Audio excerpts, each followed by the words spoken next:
फ्लक्सों की संख्या है वह उस पर उपस्थित कुल आवेश का 1/ε गुना होता है। अब हम इसकी सहायता से क्या करेंगे, तो इसकी सहायता से हम क्या करेंगे, किसी भी हमारे पास मान लो आवेशित पिंड है, तो वो आवेशित पिंड, सपोज मेरा ये मार्कर एक चार्ज बॉडी है, एक आवेशित पिंड है, तो इसके सराउंडिंग में चारों ओर जो विद्युत क्षेत्र उत्पन्न होगा उसके किसी बिंदु पर विद्युत क्षेत्र की तीव्रता, जैसे सपोज ये मेरे पास कोई चालक है, अब ये चालक क्या करेगा, अपने चारों ओर विद्युत क्षेत्र उत्पन्न करेगा। अब इसके किसी बिंदु पर, मान लो कोई बिंदु है, इस बिंदु पर मैं विद्युत क्षेत्र की तीव्रता जानना चाहता हूं, तो वो हम गाउस प्रमेय की सहायता से निकाल सकते हैं। तो इससे पहले कि मैं आपको इसके एप्लीकेशन समझाऊं, सबसे पहले मैं आपको ये बता दूं कि हमको इसमें किस किस स्टेप से वर्क करना होता है। दैट मीन्स उसको कहता हूं मैं वर्किंग स्टेप्स। वर्किंग स्टेप्स बताने से आपको फायदा क्या है कि आपको जितने एप्लीकेशन पढ़ेंगे उसको इसी ऑर्डर पर आपको सॉल्व करना है। तो सबसे पहले इसमें हम निकालते हैं आवेश। सबसे पहले आप आवेश निकालेंगे और आवेश निकालने का फार्मूला होगा आवेश Q बराबर होगा आवेश घनत्व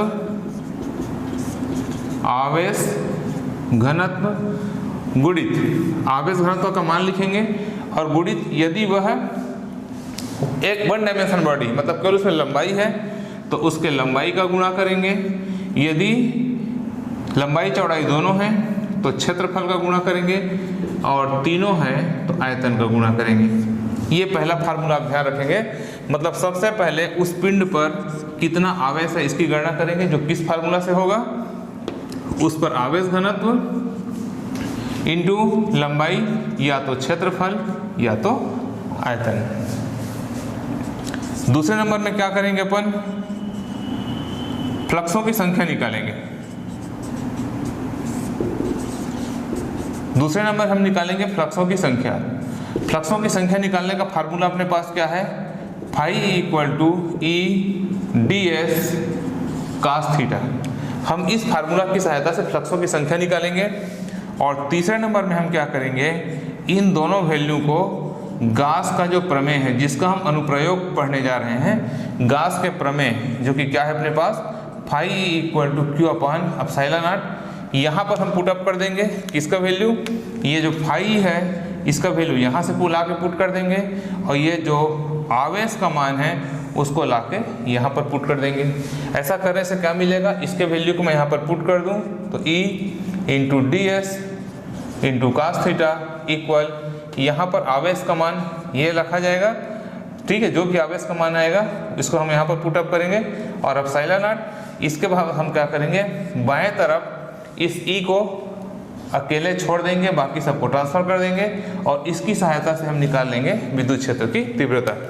तो वास्तव में गास प्रमेय का अनुप्रयोग क्या है अपने पास, गास प्रमेय की सहायता से हम किसी भी चालक के चारों ओर जो विद्युत क्षेत्र उत्पन्न होगा उसके किसी बिंदु पर विद्युत क्षेत्र की तीव्रता कितनी है इसकी हम गणना करेंगे। क्लियर। तो 1 बाय 1 अपन हमारे सिलेबस में 3 टाइप के बॉडी का विद्युत क्षेत्र की तीव्रता गणना करना है। सबसे पहले सरल रेखीय चालक, जैसे कोई रेखीय चालक हो।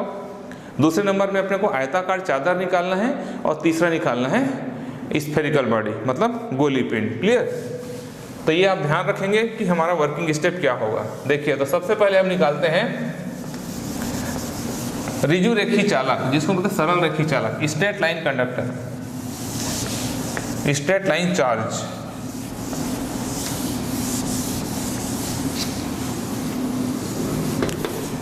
इसके आपके बोर्ड एग्जाम में आने के चांस 100% है। पहला सरल रेखीय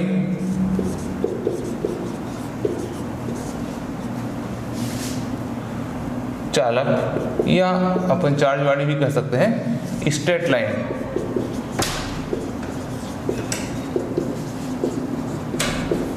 स्ट्रेट लाइन।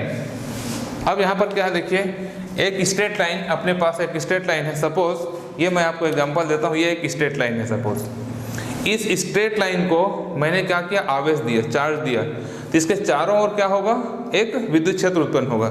इस तरह से सपोज ये कोई स्ट्रेट लाइन कंडक्टर है, ये स्ट्रेट लाइन कंडक्टर है, इसका नाम L है और इसकी लंबाई अनंत है, ये अनंत लंबाई का है। इसको हमने क्या किया, इसको हमने प्लस Q चार्ज दिया। इसको प्लस Q चार्ज देने से इसके चारों ओर विद्युत क्षेत्र उत्पन्न होगा। इस पर आवेश घनत्व को सपोज हमने लेमडा मान लिया, लेमडा इस पर आवेश घनत्व है। अब देखिए जैसे ही इसको आवेश देंगे तो इसके चारों ओर जो विद्युत क्षेत्र उत्पन्न होगा उसके किसी बिंदु पर हमको तीव्रता ज्ञात करनी है।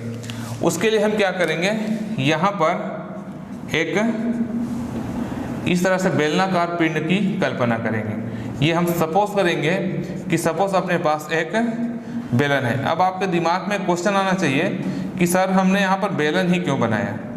तो बेलन बनाने का कारण क्या है, क्योंकि हम पढ़ते आ रहे हैं कि ये जो गाउस का प्रमेय है वो सिर्फ क्या होता है, बंद पृष्ठ के लिए लागू होता है।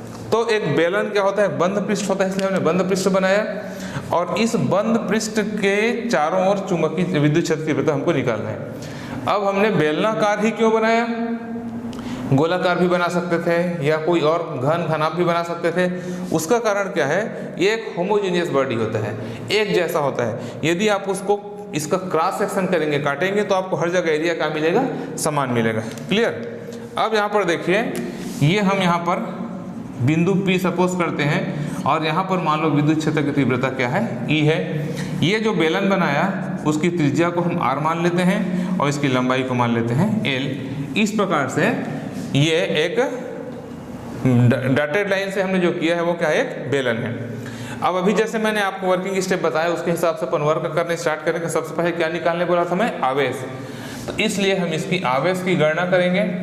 तो इस पर जो आवेश होगा Q, तो Q बराबर होगा आवेश घनत्व जो कि लेमडा है और इनटू इसकी लंबाई, क्योंकि जिस तार पर हम आवेश Q माने हैं उसकी लंबाई हमने अभी क्या लिया है, ये L ना, सॉरी इसकी लंबाई L इस तरह से लिया हुआ है। ये L लंबाई के तार को हम यूज़ किए हैं, इसलिए वहाँ पर हम सिर्फ ये तार की लंबाई तो अनंत है, लेकिन जिसके कारण हम तीव्रता निकाल रहे हैं उसकी लंबाई हम कितना माने, L। इसलिए यहाँ पर किसका मल्टीप्लाई करेंगे, L का करेंगे। दूसरे पॉइंट में मैंने बताया क्या कि आपको फ्लक्सों की संख्या निकालना है। तो यहाँ पर 3 पृष्ठ है अपने पास। एक पृष्ठ ये है, एक पृष्ठ S1, दूसरा पृष्ठ S2 और तीसरा पृष्ठ S3। इस प्रकार से बेलन के, ये मेरा मार्कर को आप बेलन समझ लीजिए, बेलन ही है। तो इसके 3 पृष्ठ हैं, ये इसका वक्र पृष्ठ है, ये इसका समतल पृष्ठ है, ये इसका समतल पृष्ठ है। ठीक है। तो सबसे पहले हम निकालेंगे समतल पृष्ठ S1 से निकलने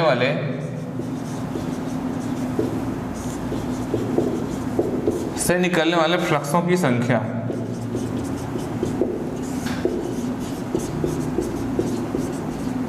ये हम निकाल लेते हैं। ये इसको हमने कह दिया फाई E1, S1 पृष्ठ है तो फाई E1 कह दिया। अब इसका फार्मूला क्या आएगा, ES1 इंटू कास। अब यहाँ पर कोण का मान रखेंगे कि थीटा का मान कितना है। तो यहाँ पर आप ध्यान देंगे, ये क्या है, बेलन का पृष्ठ S1। क्लियर। ये हमारा S1 बेलन का पृष्ठ है और ये है विद्युत क्षेत्र की तीव्रता की दिशा। मतलब यहाँ पर हम बात करें तो ये हमारा एक बेलन है, ये इसका पृष्ठ है और विद्युत क्षेत्र की तीव्रता की दिशा इस तरह से है। तो आप यहाँ पर देखिए, ये विद्युत क्षेत्र की जो तीव्रता की दिशा है वो इस पृष्ठ के क्या है, लंबवत है। अब मैंने आपको पहले कॉन्सेप्ट में समझाया था गाउस थ्योरम पढ़ाते समय कि यदि तीव्रता की दिशा पृष्ठ के लंबवत हो, क्लियर। देखिए ये पृष्ठ है, सॉरी इसके समांतर है, ये पृष्ठ का दिशा है और ये दोनों आपस में समांतर है, मतलब ये लंब होगा। तो थीटा का डिग्री कितना हो जाएगा, थीटा का वैल्यू कितना होगा, 90 डिग्री। तो हो जाएगा cos 90 और cos 90 का वैल्यू कितना होता है, 0। तो ये पूरा फ्लक्सों की संख्या क्या हो जाएगा, 0 हो जाएगा। क्लियर। अब यहाँ पर हम देखते हैं क्या, समतल पृष्ठ S2 से निकलने वाले फ्लक्सों की संख्या। S2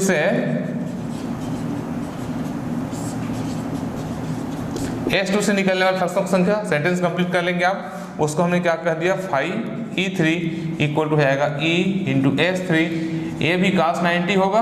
क्यों 90 होगा, क्योंकि ये वाला पृष्ठ जो है वो भी इसके समांतर है और जब पृष्ठ के तीव्रता समांतर होती है तो पृष्ठ के वो लंबवत होती है। ये भी क्या हो जाएगा, 90 डिग्री। इसका वैल्यू भी कितना हो गया, 0। अब हम निकालेंगे क्या, S3 पृष्ठ से निकलने वाले फ्लक्सों की संख्या। इसलिए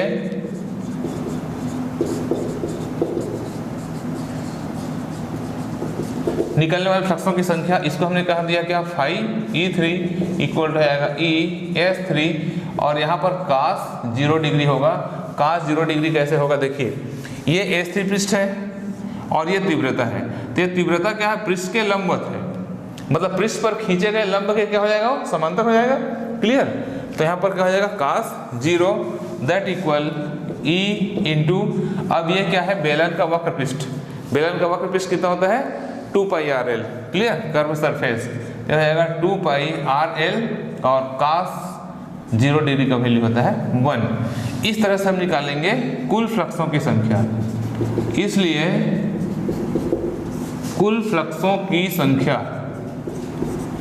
अब कुल फ्लक्सों की संख्या निकालना है तो मान लो कुल फ्लक्सों की संख्या फाई ई है, तो सब प्रयोग कर देंगे, phi E1 plus phi E2 plus phi E3 that equal, ये 0 है, ये 0 है और ये कितना है E इंटू 2πRL, मतलब कुल फ्लक्स कितना हो जाएगा E इंटू 2πRL। अब मैंने आपको वर्किंग स्टेप में भी बताया था कि हमको सबसे पहले क्या निकालना है, आवेश। ये हम आवेश निकाल लिए, फिर क्या निकालना है, फ्लक्सों की संख्या, और तीसरा मैंने वर्किंग स्टेप में बताया था ये दोनों मान को हम क्या करेंगे, गाउस के प्रमेय में रख देंगे। इसलिए गाउस के प्रमेय से,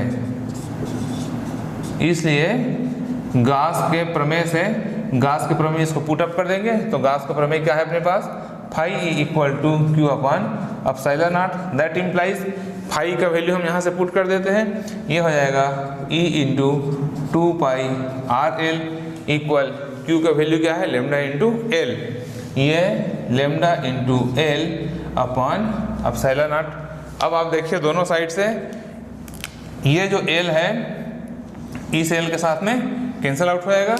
फिर मैंने आपको क्या बताया था कि बाकी पार्ट को, ई को छोड़ के बाकी पोर्शन को हम क्या करेंगे, राइट साइड ट्रांसफर कर देंगे, तो ये हो जाएगा ई इक्वल यहाँ से लेमडा इंटू, ये ऊपर ट्रांसफर हो जाएगा, ये क्लियर, लेमडा ये डिनोमिनेटर में आ जाएगा, हर में आ जाएगा, तो लेमडा अपॉन 2π एप्सिलॉन नॉट, ये 2πR सॉरी ना, 2πR इंटू एप्सिलॉन नॉट, ये हो जाएगा विद्युत क्षेत्र की तीव्रता का फार्मूला।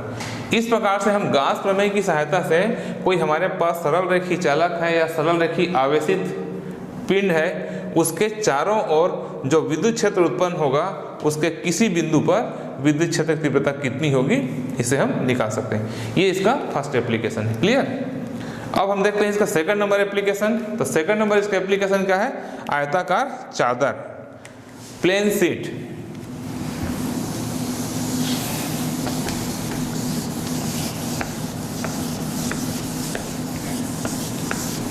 प्लेन शीट मतलब जिसमें क्या हो, लंबाई हो और चौड़ाई हो, लंबाई और चौड़ाई हो, उसकी मोटाई को हम क्या मानेंगे, नेग्लिजिबल, नगण्य मान के चलेंगे। ठीक है,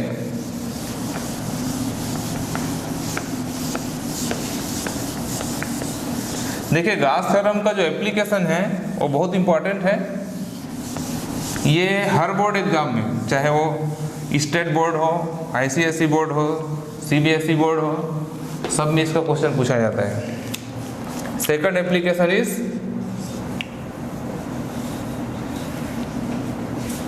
ये मेरे पूरे वीडियो इंग्लिश मीडियम में भी प्रोवाइडेड है। आपको पता है कि मैं फिजिक्स को स्पेशली हिंदी मीडियम वाले स्टूडेंट्स के लिए अलग से बना रहा हूँ, बाकी इंग्लिश मीडियम के सारे वीडियो हमारे अपलोड हो चुके हैं ये पूरे टॉपिक पर। सेकंड है आयताकार चादर, प्लेन शीट। प्लेन शीट मतलब किस तरह की बात है, कोई सीट है अपने पास जिसमें ओनली लेंथ हो और क्या हो, विड्थ हो। ठीक है, तो ये प्लेन शीट अपन, ये बहुत आसान है, ये प्लेन शीट हमने कंसीडर कर लिया इस तरह से, और इस प्लेन शीट के दोनों साइड, लेफ्ट साइड और राइट साइड, दोनों साइड क्या होगा, विद्युत क्षेत्र उत्पन्न होगा। तो सपोज यहाँ पर हम कोई P पॉइंट लिए और उसको हम क्या किए, एक बेलन के अंदर ले लिए ये, और ये बेलन आप इमेजिन करिए कि ये बेलन इस शीट के बाहर निकला हुआ है इस तरह से। क्लियर, अब यहाँ पर हमने सपोज कर लिया कि इसमें प्लस Q चार्ज है इसका आवेश घनत्व मान लो सिग्मा है, और इस बिंदु पर विद्युत क्षेत्र की तीव्रता की दिशा ए है। ये सपोज इसका अनुप्रस्थ काट का क्षेत्रफल ए है, ये पृष्ठ S1 होगा, ये पृष्ठ को हमने मान लिया S2 और ये वाला पृष्ठ क्या हो गया S3। बस वर्किंग सेम टू सेम होगा। सबसे पहले हम क्या निकालेंगे इसमें, आवेश Q। तो आवेश बराबर क्या हो जाएगा, आवेश घनत्व जो हमने माना है सिग्मा, और इसका अनुप्रस्थ काट का क्षेत्रफल लेंगे क्या, A, relation number first. Clear. इसके बाद हम निकालते जाएंगे एक एक पृष्ठ से फ्लक्सों की संख्या। तो S1 पृष्ठ से निकलने वाले फ्लक्सों की संख्या, निकलने वाले फ्लक्सों की संख्या।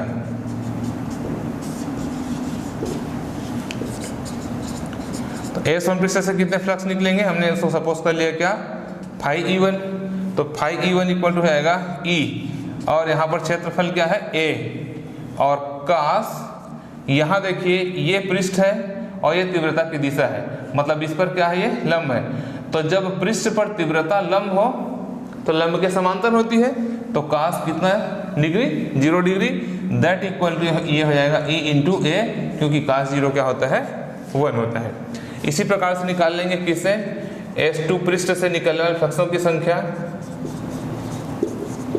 सेंटर संबंध। तो सबको वर्किंग सेम है, इसलिए मैं पहले स्टार्टिंग वही बता दिया। ये हो जाएगा phi E2 equal to E into A, यहाँ पर भी कास 0 इक्वल टू जाएगा E इंटू A। इसी तरह से S3 पृष्ठ से निकलने वाले फ्लक्सों की संख्या निकालेंगे, तो हो जाएगा phi E3 equal to E into A into, अब देखिए यहाँ पर ये जो सरफेस है S3 सरफेस, तो S3 सरफेस के क्या है, ये समांतर है, तो थीटा क्या हो जाएगा 90 डिग्री। यहाँ पर A नहीं S3 होगा, ये हो जाएगा कास 90 और ये हो गया 0। ठीक है। अब हम क्या निकाल लेंगे, कुल फ्लक्सों की संख्या। इसलिए देखो दोनों का working step same to same है जैसा, इसलिए मैं स्टार्टिंग में बता दिया आपको। कुल फ्लक्सों की संख्या, कुल फ्लक्सों की संख्या निकालने के लिए हम सभी फ्लक्स को जोड़ देंगे। तो फाई इक्वल टू जाएगा phi E1 plus phi E2 plus phi E3, that equal to EA plus EA plus 0, that equal to 2EA। ये हो जाएगा हमारा relation number second. Relation number first में हमने निकाला है कुल आवेश। अब मैंने आपको क्या बताया था वर्किंग स्टेप में, कि दोनों मान को गाउस के प्रमेय में पुटअप कर देंगे। क्लियर। इसलिए गाउस के प्रमेय से देखिए, एक बार यदि आप वर्किंग स्टेप को पकड़ लिए तो पूरा काम वैसे का वैसे ही करना है। तो गाउस के प्रमेय से क्या करेंगे अपन, phi E equal to Q upon epsilon nought, that implies phi का वैल्यू क्या हो जाएगा 2EA इक्वल टू Q का वैल्यू कितना हमने निकाला है, sigma into A upon epsilon nought, that implies ये दोनों साइड से AA कैंसिल हो जाएगा, तो E इक्वल टू हो जाएगा सिग्मा अपॉन 2 एप्सिलॉन नॉट। ये होता है विद्युत क्षेत्र की तीव्रता किसके लिए, आयताकार चादर के लिए। तो ये सेकंड एप्लीकेशन है और बिल्कुल वैसी है जैसे फर्स्ट एप्लीकेशन है। आपको बस पकड़ना है वर्किंग स्टेप कि सबसे पहले आवेश निकालना है, फिर तीनों पृष्ठ से अलग अलग फ्लक्स निकालना है, फिर तीनों फ्लक्सों को ऐड कर देना है और गाउस के प्रमेय में पुटअप कर देना है। क्लियर। अब हमारा जो थर्ड एप्लीकेशन है वह है गोला, स्फेयर।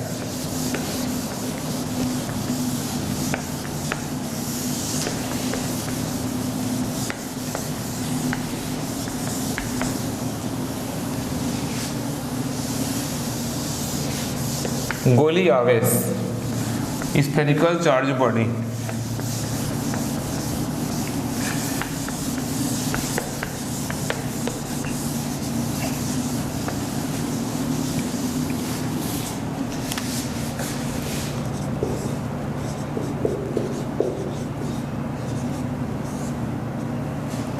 गोली आवेश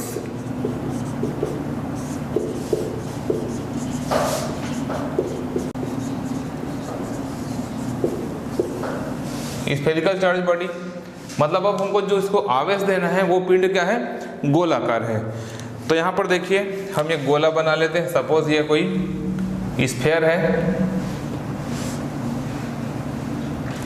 इसका हमने रेडियस मान लिया सपोज कैपिटल R। अब हमने इसको दिया है प्लस क्यू चार्ज, इसको हमने प्लस क्यू चार्ज दिया, तो प्लस क्यू चार्ज देने से इसके चारों ओर क्या होगा, विद्युत क्षेत्र उत्पन्न हो जाएगा। तो ये सपोज उसके चारों ओर उत्पन्न विद्युत क्षेत्र का एरिया है।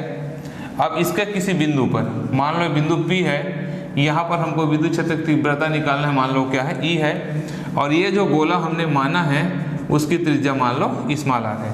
कैपिटल R क्या है, जिस पर आवेश है उसकी त्रिज्या है, और स्मॉल r उस गोले की त्रिज्या है जहाँ पर हमको विद्युत क्षेत्र की तीव्रता ज्ञात करनी है। क्लियर। तो यहाँ पर देखिए अभी तक हमने जो पढ़ा उसमें 3 सरफेस लेते थे, क्योंकि बेलन माने थे, बेलन के 3 सरफेस होते हैं। लेकिन गोला एक ऐसा पिंड है जिसका केवल एक पृष्ठ होता है, इस यहाँ पर 3 पृष्ठ मानने की जरूरत नहीं है। हम सीधा यहाँ पर क्या निकालेंगे, फ्लक्सों की संख्या। यहाँ पर आवेश घनत्व भी मानने की जरूरत नहीं है, तो इसका कैलकुलेशन बहुत आसान है। सीधा पर निकालेंगे फ्लक्सों की संख्या, फ्लक्सों की संख्या, और फ्लक्सों की संख्या निकालने के लिए हम फार्मूला यूज करेंगे क्या, phi equal to E D S cos theta.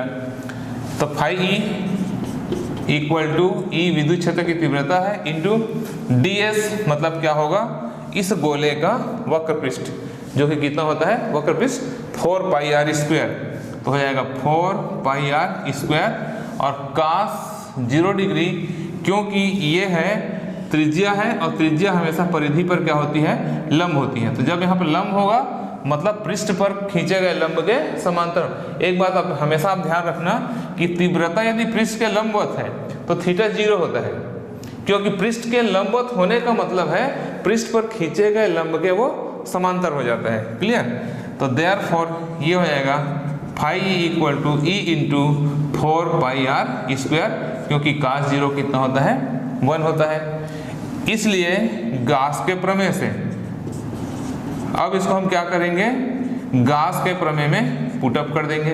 तो गास का प्रमेय क्या है अपने पास, phi E equal to q upon epsilon nought, that implies phi का वैल्यू यहाँ से पुटअप कर देंगे, E into 4 pi are square equal to आवेश, तो यहाँ पर आवेश ही रहेगा, और एप्सिलॉन नॉट। अब यहाँ से हमको क्या करना है, तीव्रता का मान निकालना है। तो तीव्रता को हम बाएं तरफ छोड़ देते हैं और उसको हम उधर ट्रांसफर कर देते हैं। Therefore E equal to 1 upon, इधर जाके 1 upon 4 pi epsilon not Q upon R square, जो कि विद्युत क्षेत्र की तीव्रता का फार्मूला होता है, किसके लिए, गोली आवेश के लिए। क्लियर। लेकिन यहाँ पर ये क्वेश्चन इस तरह से ना पूछ के बहुत बार बोर्ड एग्जाम में इस तरह से पूछा गया है। देखिए क्वेश्चन में यदि आपको पूछे गास के प्रमेय की सहायता से कूलाम के नियम का सत्यापन कीजिए, तो नेक्स्ट क्वेश्चन जो इसमें ऐड होता है वह कूलाम के नियम